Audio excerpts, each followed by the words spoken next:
What's up, queens? Welcome to the Female Dating Strategy Podcast, the meanest female-only podcast on the internet. I'm Ro. And I'm Savannah. And we've made it to the end of 2022! Can you believe it? It's gone so quick. Wow. It feels like a lot has happened, but nothing has happened this year. Everything and nothing happened at once. Yeah. I think it's that first proper, post-COVID year where life is starting to get returned to normal for most people. That was just a bit, 22 is a bit but... And some of us are stumbling through life confused as fuck, which we're going to talk about in this week's episode, which is the 2022 best of and worst of. The best of and worst of. To be fair, this year was it was hard to pick a winner for each category, which again goes back to what I said. It feels like everything and nothing happened this year. So many lowlights to choose from. Really, just a lot of people out here embarrassing themselves.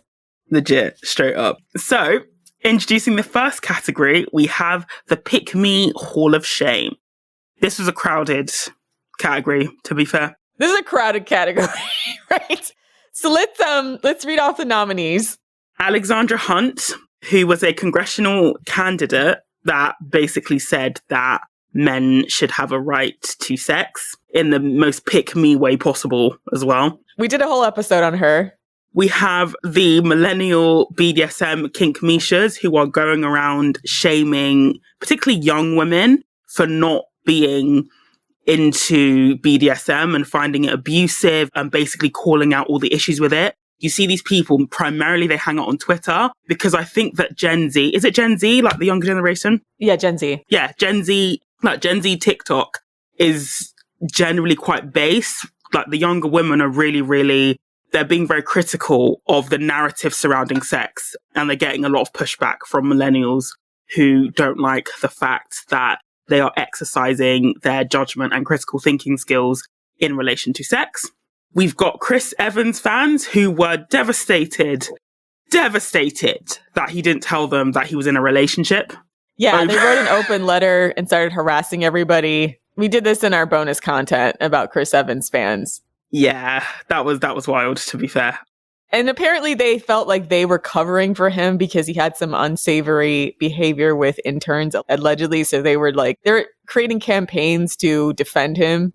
So I'm like, yeah, you just took a horrible L there because he's going to keep dating people and not telling you. Like, he's clearly not going to be honest to you in the public, but yeah. Yeah. And then we had the Deptford wives. These were the women who were defending Johnny Depp during the trial earlier this year. And so, do you want to announce the winner, Ro? All right. The winner is... Drum roll, please. Deptford wives. I feel like there was no contest here. They were the biggest pick-me's all year. It had to be the Deptford wives. And there are a number of reasons why. Like, the first one is just the damaging narratives that were coming out of their mouths. I know that there were so many professionals who work with abused women who were just coming out with the most victim-blaming stuff. And the worst part is that, they were defending actions that they themselves had been through. And some of them were then actually subjected to the same victim blaming that they were dishing out to Amber Heard. So it was like, don't believe Amber, even though she had a lot more evidence than, most victims would have. And her stories, they were corroborated and consistent from the start of their relationship. But then, there was a prominent Deptford wife who came out and said that this guy abused me. And then she was basically met with all the victim-blaming vitriol that she'd been dishing out to Amber. And she still somehow managed to blame Amber Heard for it. She was saying, this is why it's Amber Heard's fault that I'm not being believed. I'm like, no, you're not being believed because you're spreading the damaging victim-blaming narratives. So we're dealing with smooth brains here because I wish I had sympathy for them, but I don't. These have to be the most insane group of women we've encountered in quite some time. Like, they were showing up outside the courthouse. They were throwing things at Amber Heard. They were obsessively boycotting or writing a bunch of letters to the makeup company of the makeup that Amber said she used.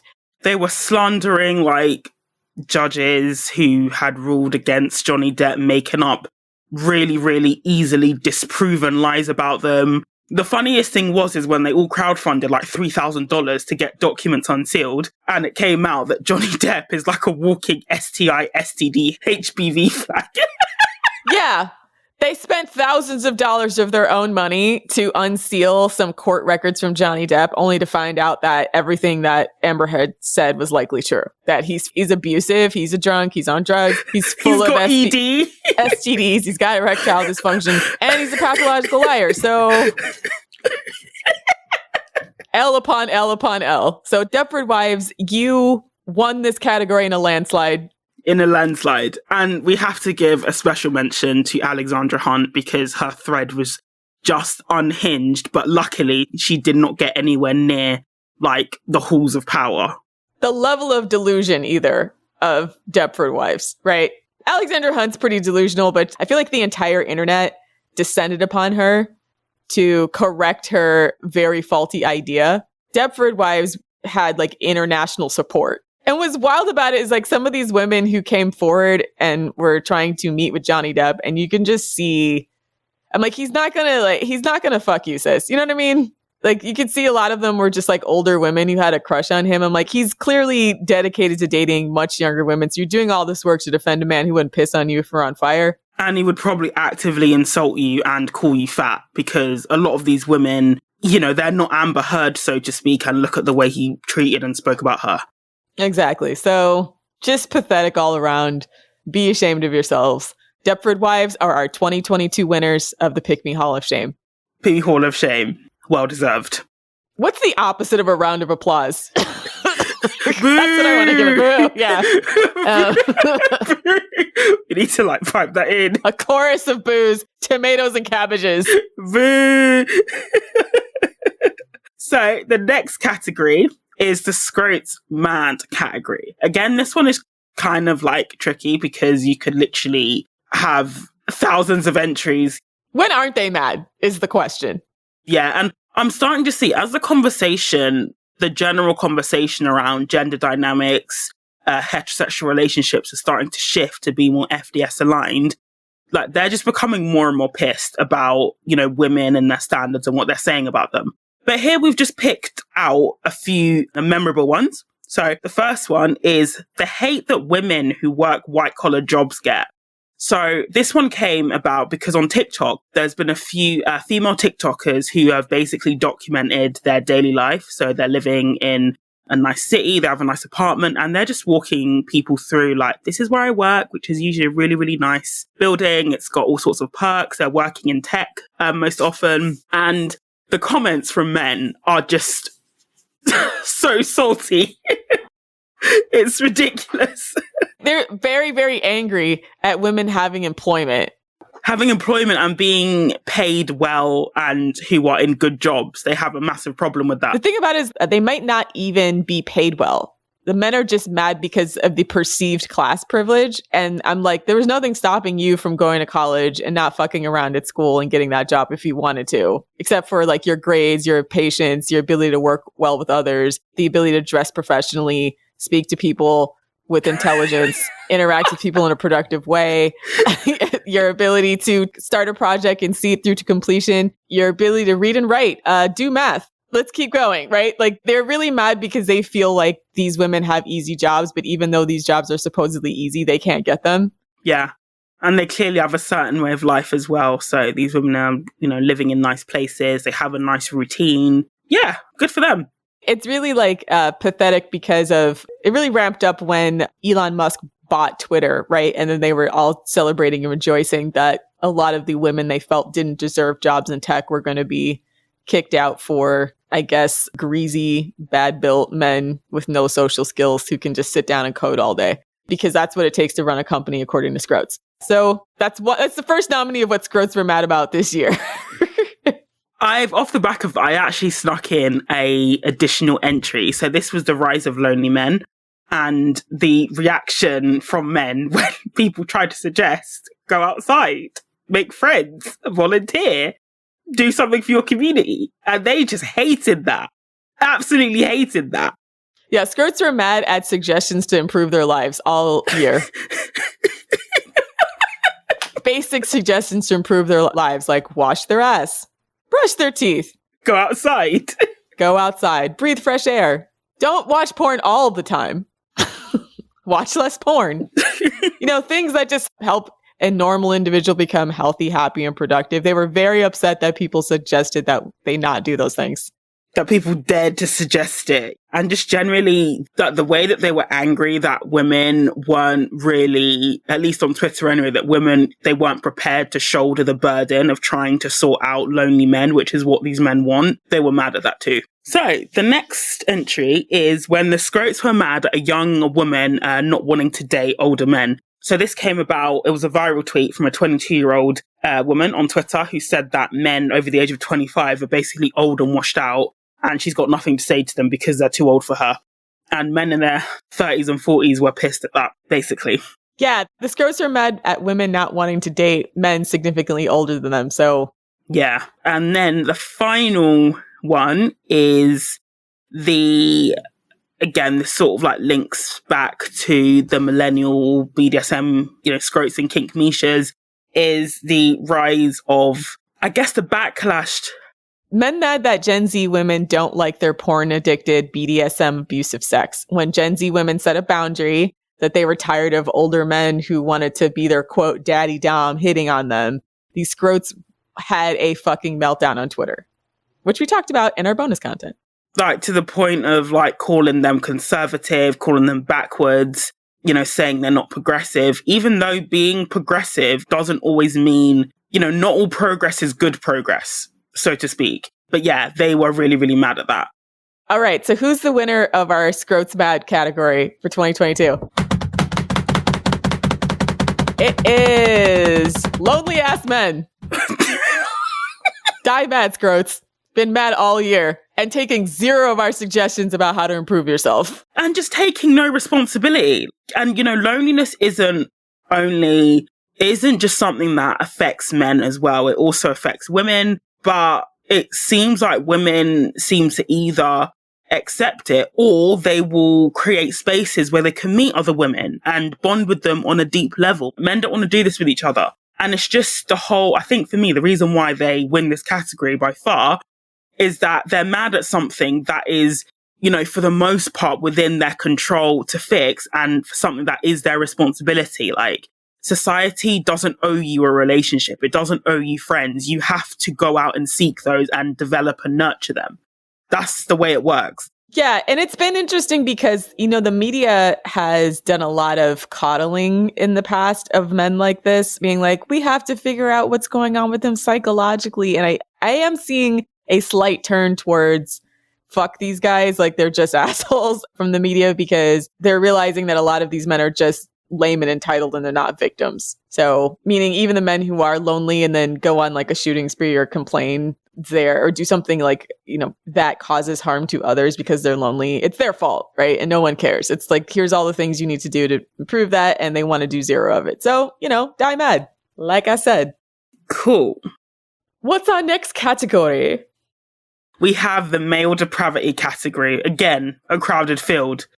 This is where we took our fisher's net and then just really dragged the bottom of the ocean floor here to pick up all the rest of the gunk, the human gunk.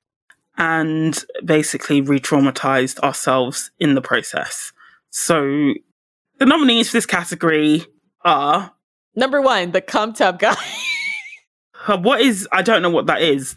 Okay, so the cum tub guy was the guy we did in our Thanksgiving roaster scrote. If you want to go back and listen to that one, it's the man who had the rice purity score and was just probably the most singular, disgusting human, just physically, mentally, socially, everything that I think we've gotten on our roasted scrotes thus far. Yeah, that was grim. I mean, there was just 100% 360 disgusting scrote. And like the cum tub story was... Actually, I won't reveal the cum tub story. Go ahead and listen to that episode because it's pretty gross. Yeah, and that comes with its own trigger warning. In fact, this whole section, comes with a massive trigger warning, by the way. The next nominee is the murder kink. So this one came from a popular BDSM subreddit where a woman was rightfully concerned that the man she had just married had been sexting another woman, cheating, red flag number 1. And in those sex, he was talking about how he planned to basically massively violate her and kill her as a kink. People in the comments then piped up that having a murder kink is totally normal and it doesn't mean that the person is actually going to kill anybody. I'm personally not willing to take that risk, so I actually reported this post and the people in it to the FBI. Whether or not the FBI have actually done anything about it, I don't know. But this is how serial killer stories start, like legit. Like, it is not normal to sexually get off to killing people. And I just had to put that in there because I'm just like, if it's got to be like the ultimate depraved fantasy is murder, like that's the end game, right? And you were talking about this on your Twitter quite a bit. So at Savannah_FDS. Yeah, so we'll pop the link to the stories and the depravity for you to peruse at your leisure. But yeah, again, trigger warning, because that shit just massively disturbed me. So FYI, all of our nominees are from anywhere in the FDS universe that we've talked about this year. So between our Twitter accounts, the Instagram, the website, the Reddit, what else? Discord, the Patreon, etc. So this is the FDS universe. So the next nominee is a scrote who called the police on a woman he went to work with. Ro, did you want to explain this one? Okay, so this is the video that went viral of the man who went to the police station to report the father of a woman that he had been harassing, that he'd been trying to play her a song that he likes, and she kept running away from him. And so he goes to the police station and says, I'm here to report harassment because the girl's dad called him and said, if you come near my daughter again, I'm going to kill you, And then the police basically looked at him like, oh, sounds like you're the problem because you're quite literally stalking her down. And then he says like, no, I think she's the problem because I'm just trying to show her my song. And I feel like her father is threatening me and it's a violation of my rights. And then he goes on a manifesto right after that, after he leaves the police station, and talks about how there's a woke agenda to turn her into a lesbian. So like she's already a lesbian. So basically it's this like really creepy man. So this was blowing up on pretty much all of media because everybody was like, what the actual fuck? And even the cops who are not known for being particularly sensitive on domestic violence issues looked at this guy like he was fully crazy. So collective what the fuck for that guy. Yeah, what the fuck? Like, oh. Incel, yeah.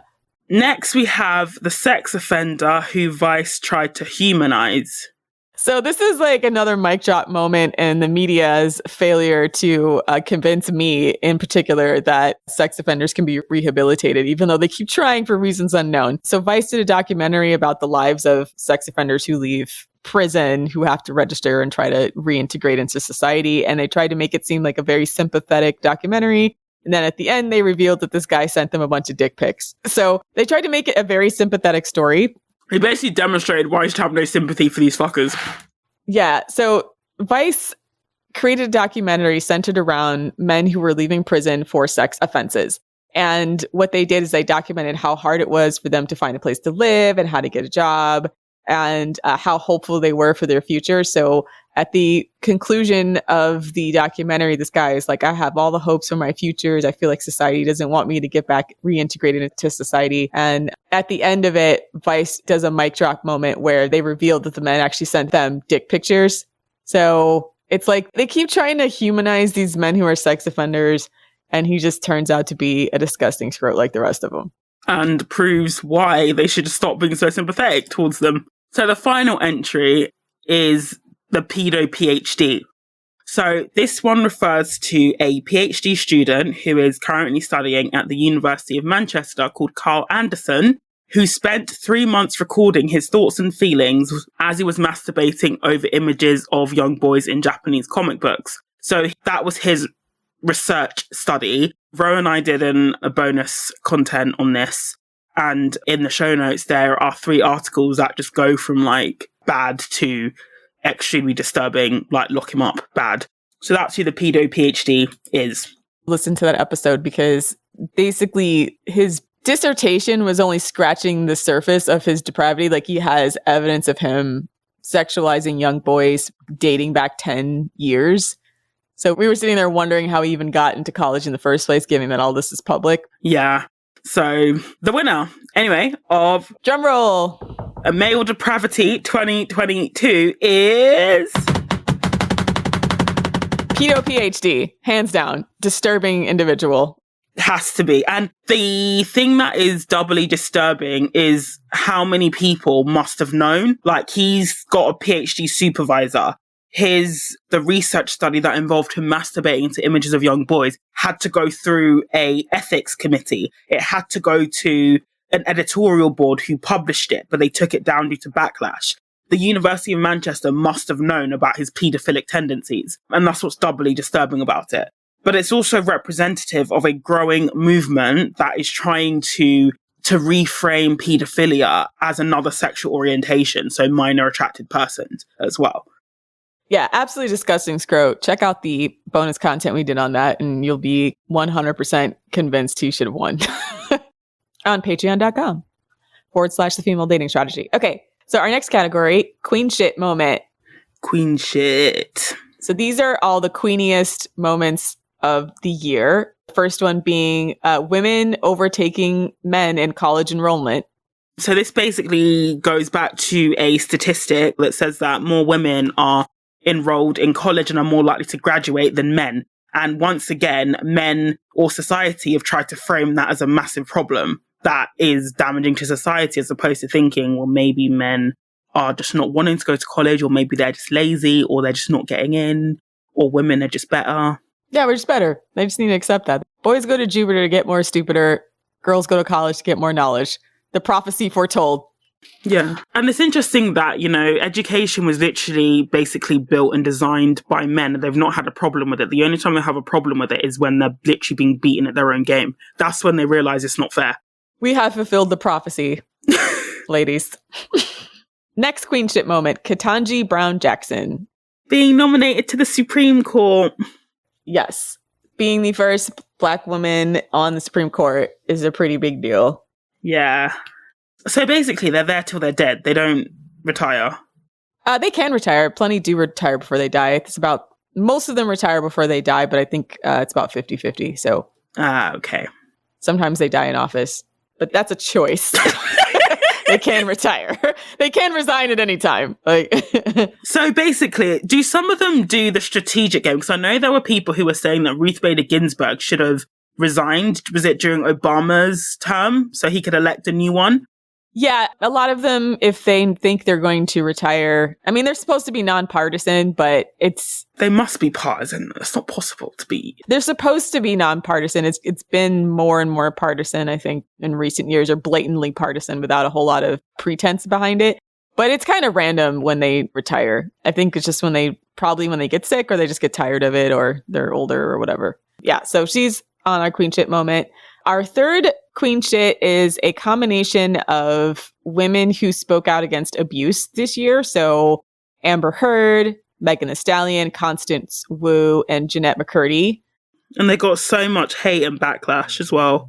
Yeah.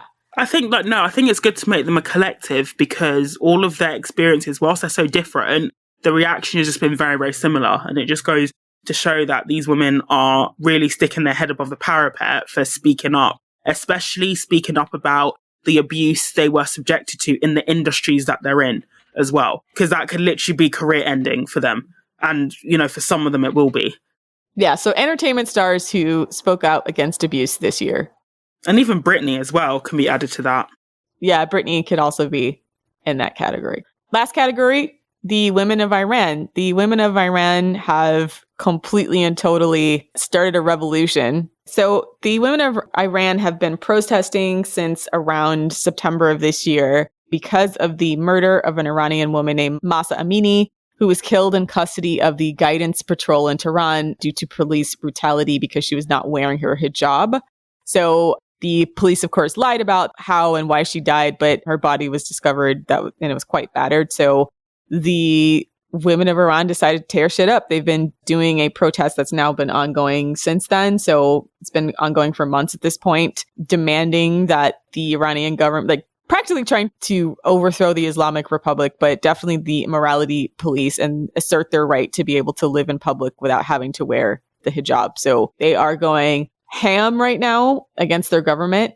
And it's very brutal because there's been several women who have been abducted. They've died. They've been beaten by the morality police, been disappeared by the government. So they are extremely, extremely brave and fighting for their right to exist. So drumroll please, who won this queen shit moment? Women of Iran. Has to be.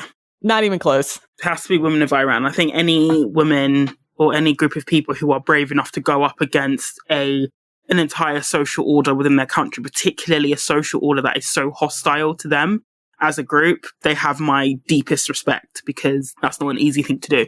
Yes. So kudos to the women of Iran. Very brave.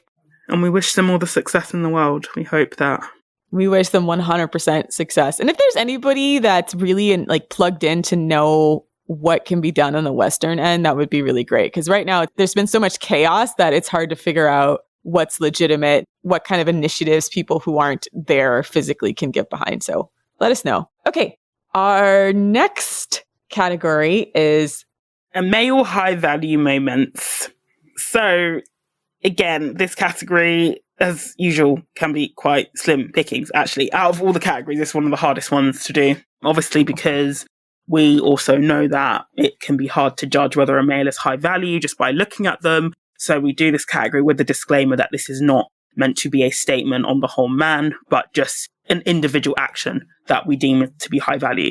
So the first one is Lord Justice Andrew Nichol, and with an honorary shout out to Lord Justice Dingemans and Lord Justice Underhill. So even though this didn't happen this year, what they did came to prominence because of the Depp Heard trial. So Lord Justice Andrew Nichol was the judge who presided over the lawsuit between Johnny Depp and The Sun. And he ruled that majority of Amber's claims of abuse that were documented in The Sun were substantially true. The reason why I would say he was, high value in this ruling is because he clearly understood the impact DV has. So when Amber may not have had evidence, or when, sometimes, her testimony didn't make sense, as opposed to saying she must be lying, like, most people said in the trial this year, he acknowledged that that is a side effect of DV. And he sometimes gave her the benefit of the doubt, but he was also critical of her as well.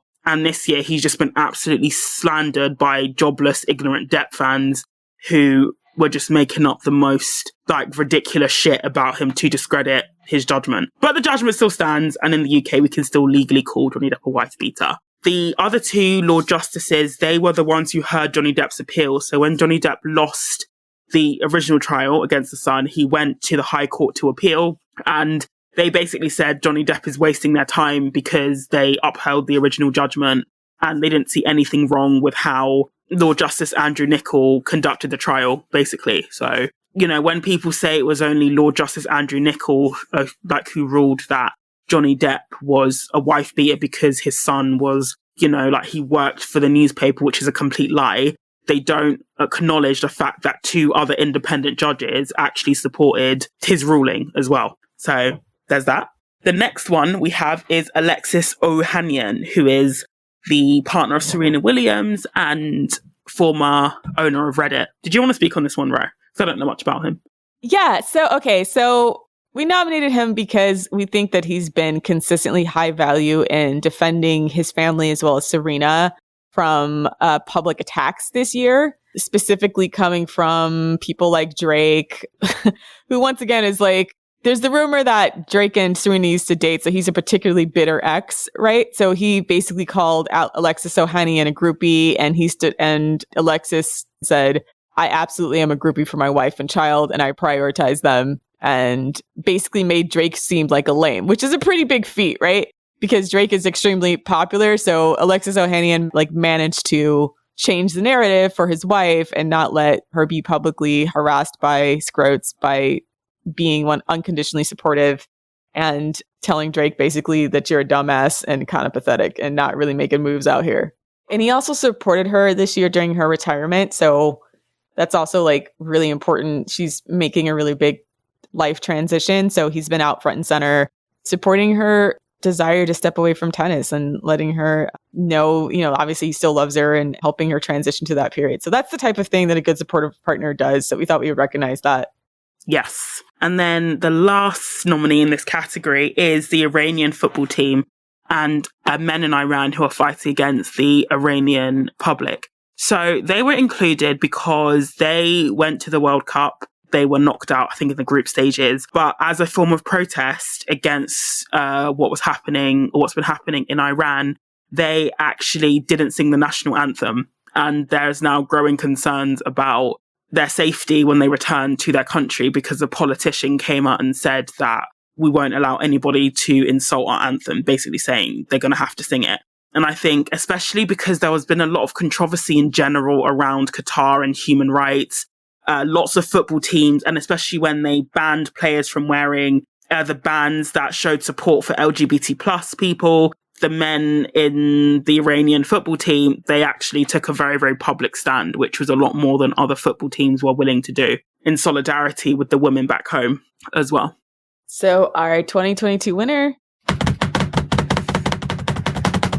Iranian football team / all of the men who have stepped up to fight alongside the female protesters, right? Because now it's become bigger than just the hijab, but the hijab was obviously, and Mahsa Amini is obviously the person that kicked off the entire protest. But since then, like you can see that men have really gotten behind supporting women in this movement and also questioning a lot of the authoritarian aspects of the regime. So yeah. And it's a tough crowd to do it on as well, because the protesters in Iran were actually cheering the English football team because they didn't want Iran to advance in the World Cup anyway. So they were... Yeah. I mean, that's some gangster shit. Like, they're really fed up, right? So imagine just like the ripple effects of seeing that woman be brutalized because she wasn't wearing hijab, and then all of the men stepping up. I mean, there's lots of video online of the morality police trying to snatch up women, and then men running behind them and like punching the police in the face and stuff like that. So it's really intense there right now. And so seeing that there's a large amount of men who are willing to fall on the sword to make sure that women have the right to not be harassed and beat down by the police for not wearing hijab is inspiring. Once again, not a blanket statement on like all of their high valueness or anything, but that's certainly commendable. All right, so back to the fun shit. I was going to say, this is all the like depressing parts of like... We're getting just into the straight up roast now. The FDS barbecue is ready and lit. All right, so this is a category we invented this year. Biggest male humbling. Who got humbled the most? For whom did life humble that ass this year? It's a tough crowd again. Okay, so we're just going to go through the names. First one, Kanye. We didn't get to talk about Kanye on the pod, but we talked about him on Twitter.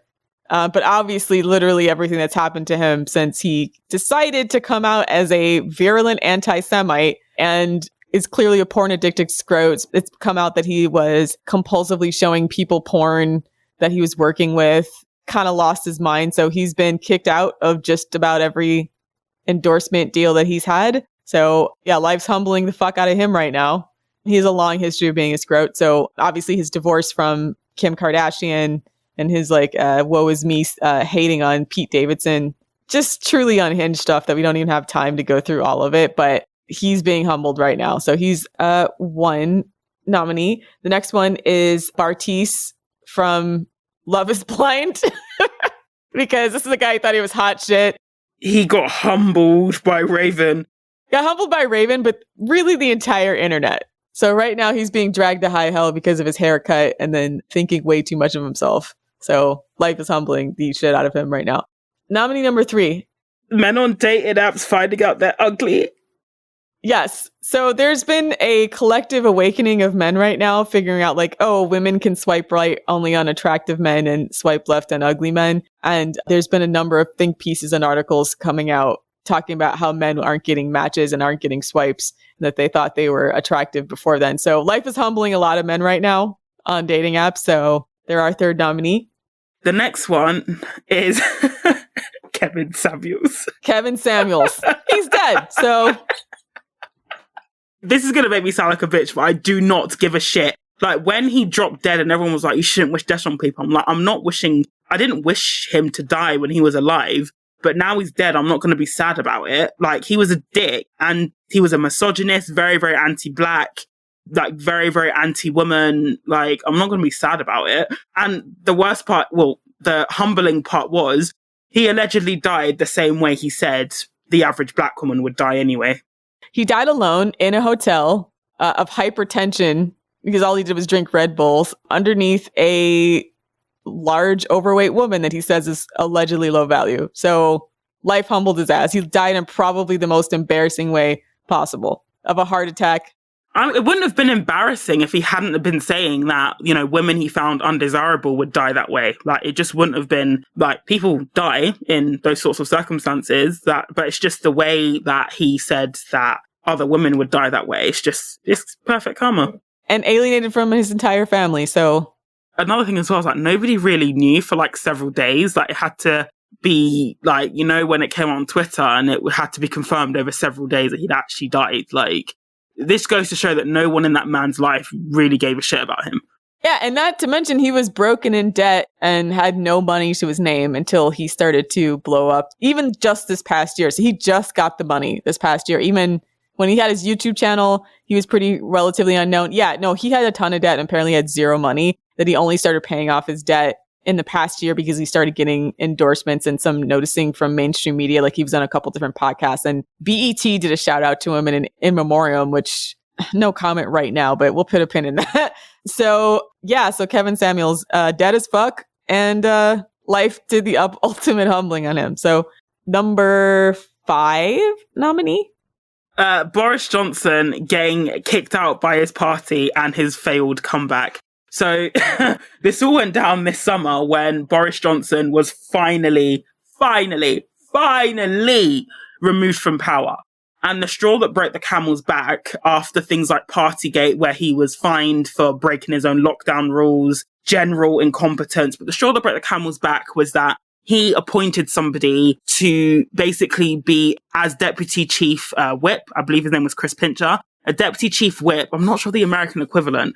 It's like the whips of the party are the people who keep the party members in line, so tell them how to vote. I'm not sure what the American equivalent is. I guess it would maybe be like a speaker, maybe. Yeah, maybe. Speaker. Actually, maybe speakers and parts. Anyway, so it was quite a senior position, and Boris knew that Chris Pincher had allegations of sexual assault that were made against him and appointed him anyway. So when the story broke, I think it was about 70 cabinet ministers out of like 169, they resigned. So the current Prime Minister, Rishi Sunak, he was the Chancellor at the time, and he basically went first. And then over like the week, that like resignations were coming out every hour, to the point where if your cabinet, if your Chancellor goes, if your Health Secretary goes, like then your political career as Prime Minister is untenable. And Boris tried to hang on for dear life, but his support within the party basically collapsed. And what was really humbling about it was that that was exactly what he did to Theresa May, the previous Prime Minister. He engineered it so he would get her kicked out in the same way. And then less than 3 years later, it happened to him. His failed comeback, it came about as a result of the recent leadership contest. So after Boris resigned in summer, Liz Truss was elected Prime Minister. She lasted like 45 days and then she had to resign the same way. So the way the Tory party leadership election works is that each candidate has to secure at least 100 votes from all the MPs in the party. So they need to get 100 MPs, at least 100 MPs to vote for them before they make it onto the ballot, which then goes to the party membership. So when the news came out that Liz Truss had resigned, Boris was on holiday somewhere, I think the Caribbean. He comes racing back because he thinks that, yeah, I can come back. Like, this is my chance to... It's my time to shine.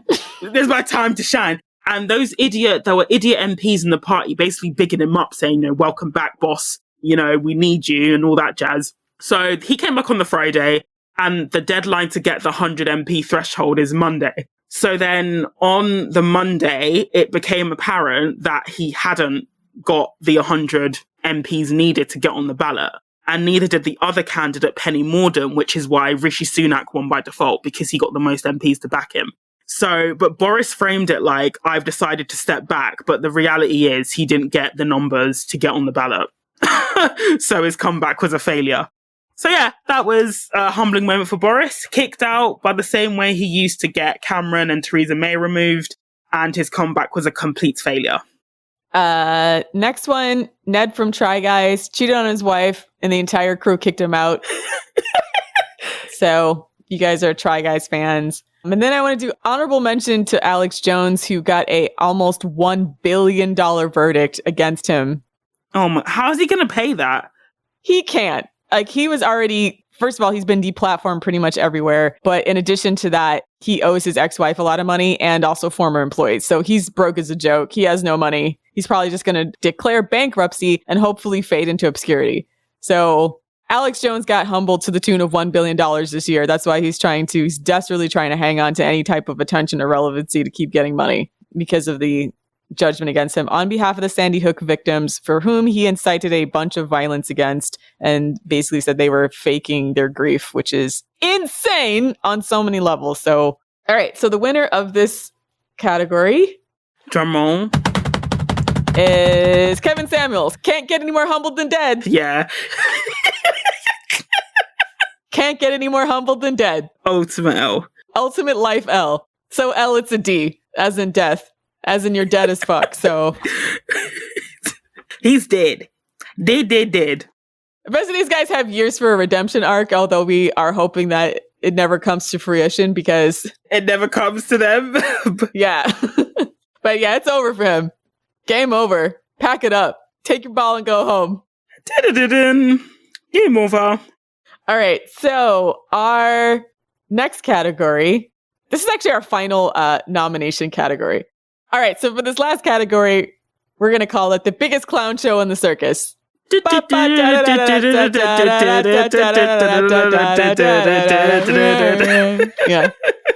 Who was an absolute fucking fool this year? Again, crowded field. Crowded field of nominees here. So we're just going to run through the names. Nick Cannon for having 11 babies and not taking care of none of them. And honorable mention to his girlfriend who won't even ask him for a nanny or can't even ask him for a nanny. For him not throwing checks her way to take care of a nanny. Has he got no money? He's got money. I think he might not have any now because he has 11 kids, but he should have enough to pay for a nanny and childcare. So second nominee, Elon Musk, for literally everything, like dropping some random twins off this year with a woman he worked with, taking over Twitter, becoming like this massive right-wing troll. For doing 50-50 with Grimes, even though he's a literal billionaire. So having to buy Twitter at a massive loss to himself. The guy's a danger to himself. Yeah, danger to himself. It's a pretty intense L because like you just can't, like you're addicted to trolling people on Twitter. Number 3, Johnny Depp. It's like, where do we start with him?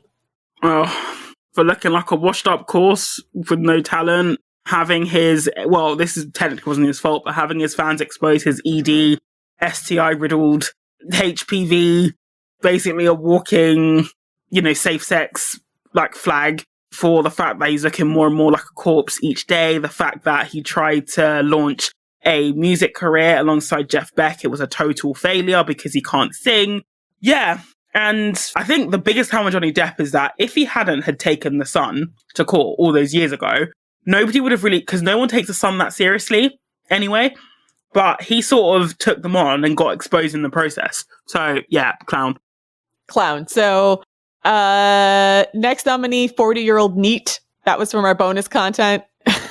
A man who wrote a cautionary tale about his life. You'll have to check out that bonus content, but essentially, like, he just didn't do anything whatsoever with his life for 40 years. So his tale of woe is quite interesting. Basically, he thought he was like a secret genius with no evidence and thought someday his life was just going to magically work out without him having to put out effort.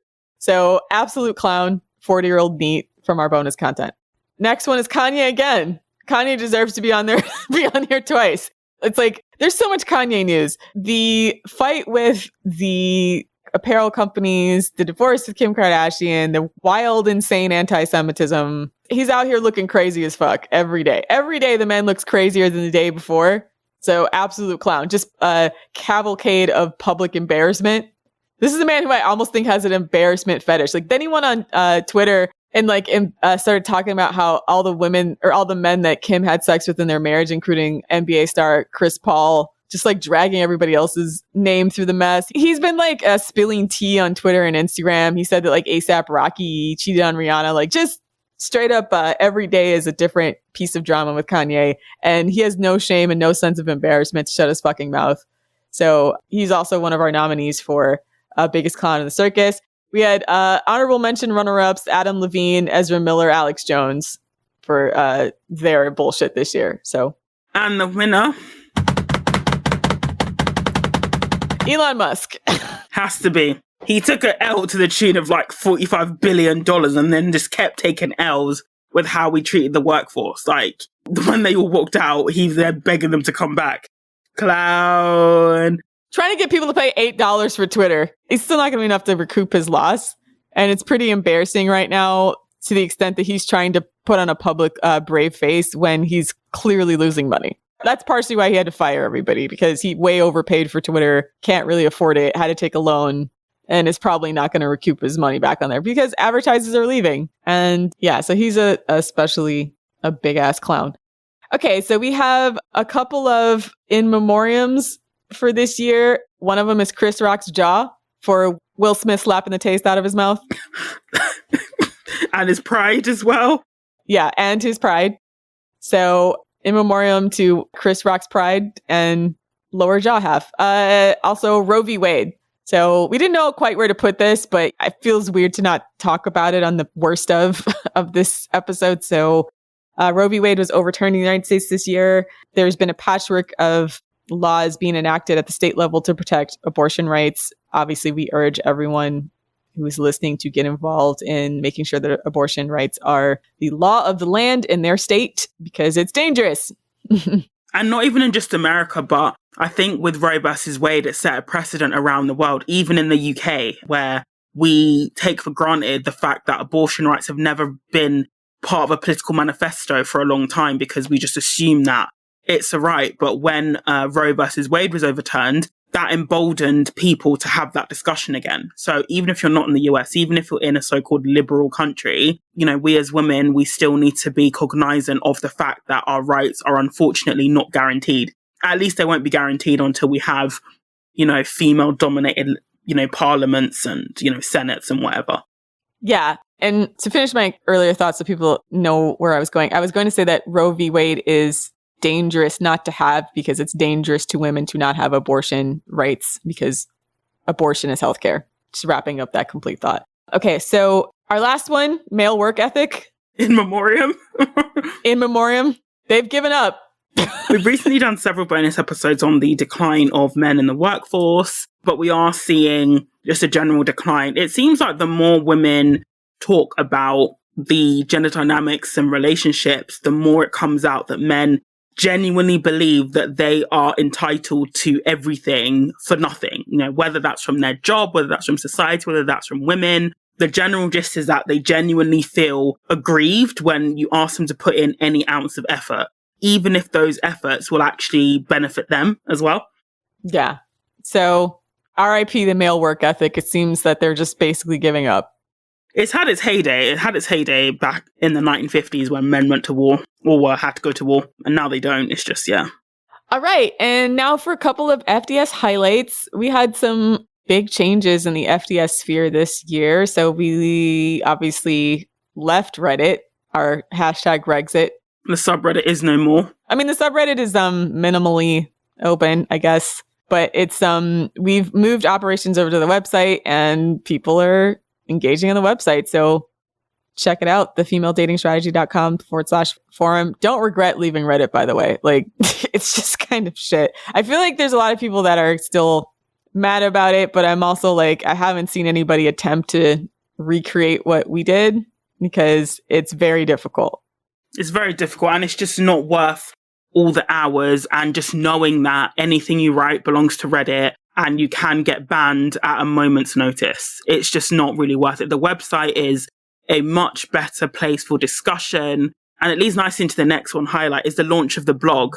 You know, one of the things that makes FDS stand out from other, I guess, female-only spaces is the strategy and insight, you know, section. So when we had the subreddit, the mods got overwhelmed. I used to be a mod on it, and it didn't leave us enough time to actually write original content. And I know that made me quite sad, because I like doing that. I like writing thoughtful think pieces. And even when you did write something insightful, you could just get trolled by angry scrotes or pick-me's if it made it into a certain subreddit or wherever. But on the website, we now have a functioning blog, and the blog posts that have been posted so far are just, yeah, it's OG FDS, and it's our space as well. And then we can talk about our favorite episodes this year. So far, I really liked the Jana Matthews episode. Did you have a favorite episode? The one with Jana Matthews is the one we did on fraternities and sororities. Because we'd had a lot of people request more information or discussion about how to date on college, because dating during college is hard mode. So we brought her on, and I thought like she had done a lot of research and it was really good and informative. Yeah. What was your favorite episode? That's a good question. I'd probably say the roast of Johnny Depp, the Brexit episode, because it was fun to get Tupac in there. Tampon King. Tampon. Oh my God. Yeah, actually that one. Like Lilith and Rose, a voice acting of Charles and Camilla was on point. I died. Yeah, Tampon King episode. And the Lindsay Bancroft episode as well. I know there was a lot of requests for that.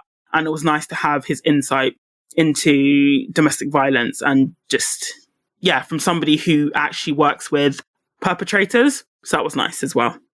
Yeah. So FDS podcast highlights. So we're really, really thankful and grateful for everyone who joined this year on any of our FDS platforms, whether it be our social media or on the website, or if you listen to the podcast, or if you're one of the YouTube listeners. So we have a little like YouTube crew. And if you're a hate listener, one of the Scrotes that are hate listening to us and are sending us questions on our Patreon. So every time you guys engage and obviously like support our Patreon, that money that we're using to build other aspects of the FDS brand. So thank you for your continued support. And we're really excited about 2023, right? So just expect to see a lot more stuff ramp up. So we're really poised to grow in the direction that we want to grow. So thank you for everyone's continued support. Any last words? Happy New Year. That's it. Happy New Year, everybody. Yeah, happy holidays, happy New Year. And we will see you in 2023 for even more trouble. Even more partying and bullshitting, roasting, scalping, barbecuing, fricasseeing. So that's our show. Check us out on our website, thefemaledatingstrategy.com.